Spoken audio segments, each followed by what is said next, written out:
He is Kaden Routley with the Capilano Blues men's soccer team. Just finished his first year, right, at PACWEST soccer? Right. How do you feel it went?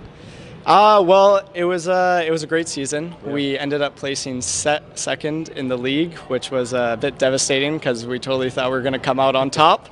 Very stressful last 2 weeks ending it, and yeah, very good season, and just excited to play with the boys again in the next season. So much soccer happens before you get to Cap. So where did you start playing soccer? Remember what age you were? Oh, yeah, well, I started at the age of 4. Okay. Just playing little house league, and then it was my elementary school friends invited me to come try out with Kelowna United.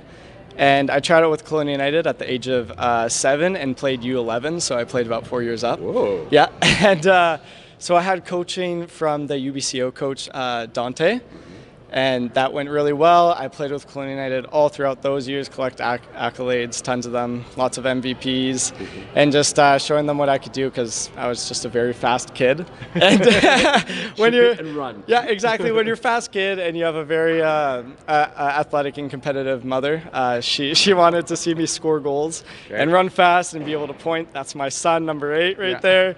Yeah, so I played with Kelowna United, collected all those. I had a great coach that, unfortunately, my dad left at the age of 8, and so my childhood coach, Surrender, he was like a dad to me. Yeah. All throughout till I was 15, and I transferred to TOFC. So I played at the Metro League, and at 16, I moved to TOFC, Thompson Okanagan Football Club.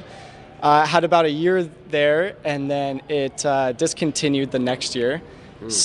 Yeah, exactly. And I also played at KSS, Kelowna Secondary School.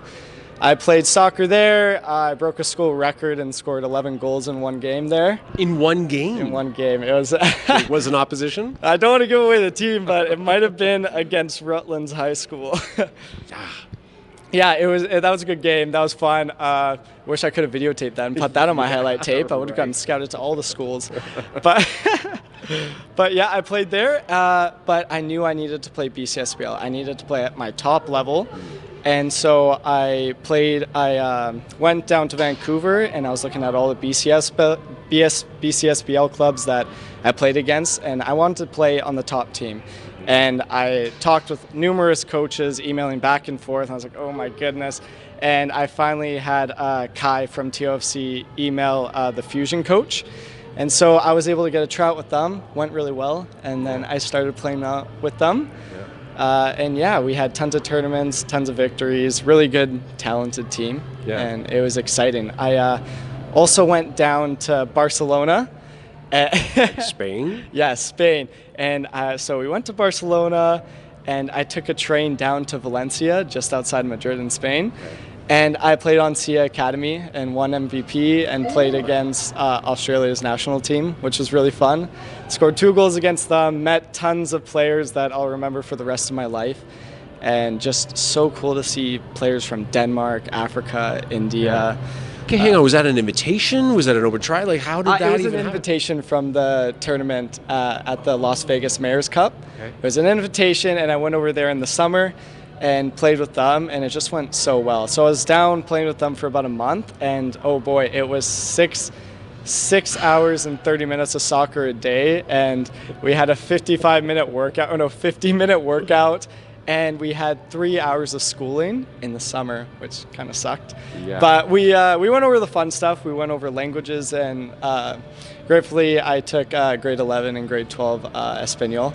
So I was able to talk with the coaches, because if you're not talking Spanish, then they're not going to give you the ball. So I quickly learned that my first day by saying here instead of aquí. And they're like, what are you talking about?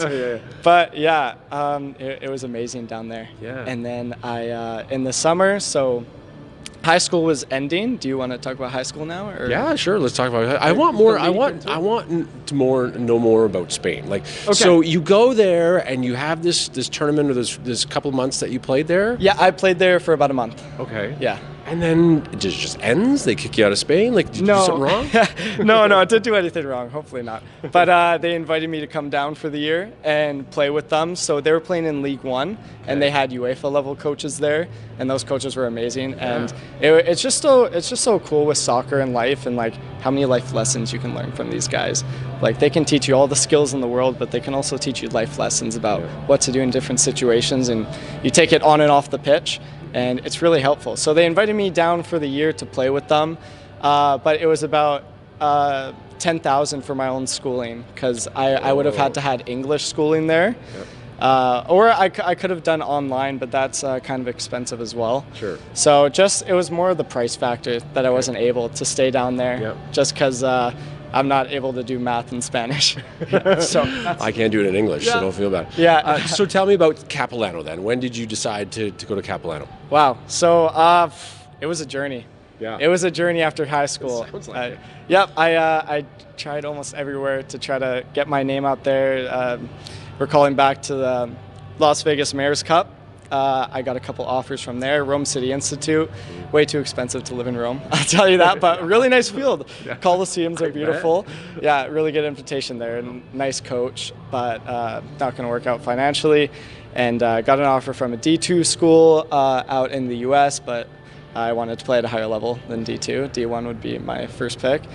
And that was about it from that tournament. And then I went to Victoria's UVic's ID camp with Coach Larry. And that was the first ID camp I've ever been with them. And I came to the camp and I was full of hopefulness and just super excited. And I was like, this is almost like my last straw. I need to get my name out there, and I need to get a signing. So I just put it all out in that ID camp. The first day went okay. No one really got recognized. And then the second day was the games, which I put my name out there on the boards. First, we had 3 games, scored 2 goals the first game, but another striker also scored 2 goals. So I was like, oh, I need to get my name more out there. Like, it's a bit of competition. You need 11. It's a bit of competition, but I love everyone out there. It's all fun and games. But on a serious note, the next game I banged out 3 goals in front of Larry. Wow. And they were all good goals, assisted, 2 goals. Came off, and then the next game started, which it was getting late. It was getting dark, so it was about like 6. But you don't keep track of time in your head when you're playing soccer. The whole world's shut out, and the voices are just on the pitch. But then I scored 4 goals there, and there was a couple teammates from UVic who were already playing there, and they just introduced themselves to me, and they were really excited to play with me. So that was really fun. And then after the ID camp, he called up me and 2 defenders to talk about like signing and stuff, and continuing talking. And the funny thing is they were just telling me, we've never seen you before. Who are you? And which was kind of flattering, but also kind of scary, because I was like, oh no, you never seen me? Tell them that you were in Spain? Oh, I should have. Come on, and you scored 11 goals. I know, man. I should have done that. But yeah, so we talked about that, and it was just really cool. We had a Zoom about 4 days later when I got back to Cologne, and he was like, listen, I want to have you back out. So I started practicing with them, and team was amazing. It was so cool to play with players that are at such a high level, and they're all just good, and every pass is just perfect. It's really good as a striker to receive passes that are on the ground and firm instead of bouncing on the pitch, which makes my job easier, and I'm sure it makes us stand out more. Needless to say, it was great. It was awesome, but he ended up offering me a redshirt position, which wasn't in my interests. I really wanted to play as a starter. And so after that, it was really a panic. This was late July, like July 28th. I was like, I thought I had it secured. I had it locked down. I was talking to my mother. I was like, I don't know what I'm going to do. But she reminded me, she was like, you didn't come here for nothing. Like, you've been all these places. You're going to do this. And I was like, yeah, you're completely right. I am going to do this. So moms are always right, by the way. Moms are always right. How'd you know that? He has a mom. So after that, I started emailing coaches in the PACWEST League. And so I emailed the Douglas coach, I emailed the Langara coach, and I also emailed and texted my 2 coaches, Savin and Jeevan from Fusion, that announced earlier, and they told me that Steve Miller, a coach that I practiced with once with Fusion, because he coached the 07 team, and I was in 06. Practiced with him once. Super rare occurrence. I don't know how that happened. I guess I was lucky for him to be able to see me and know who I am. And so Seven and Jeevan texted him like, look, listen, this really talented player. I really think you should look at him. So it was really nice that Steve invited me already 2 weeks into their preseason. Yeah, like it was very nice of him to do, which he did not have to do because he already had his lineup picked. But he did say he was looking for a striker, and luckily I was looking, and he was looking, and it was just kind of right place, right time. He invited me out. I flew, I took the bus from Kelowna to Vancouver the next day. The very next day I heard at nighttime, packed my bags that night, left in the morning, and I practiced with them on that Friday, and we practiced. We had one practice, one fitness session, and one game that day. So it was jam-packed. So he got to see me in every aspect, see if I was fit enough for him, see if I was good enough for him in passing drills and finishing. And in the game, I only scored one goal, but it was a 1-0 win. So yeah, exactly. So that's all you needed right there. And after, I've had so much experience with talking with coaches, and it doesn't always go your way. And sometimes they always try to put it off, and they don't try to hurt your feelings. They say, listen, we'll talk to you soon. We'll stay in contact, which is kind of a heartbreaker to me. I just have so many experiences with that. But right out of the gate, I asked him after the training session, after we got out the locker room, and he just told me, listen, Kaden, yes, I want you on this team. You're good to go. Wow. And so it just all went from there, shook hands, and Steve's also been like a dad to me. Yeah. Listen, it's a great story. Thanks for sharing. You've been all over the place, and congratulations with all your success so far, and we'll see you on the pitch next year. Thank you so much, Ryan.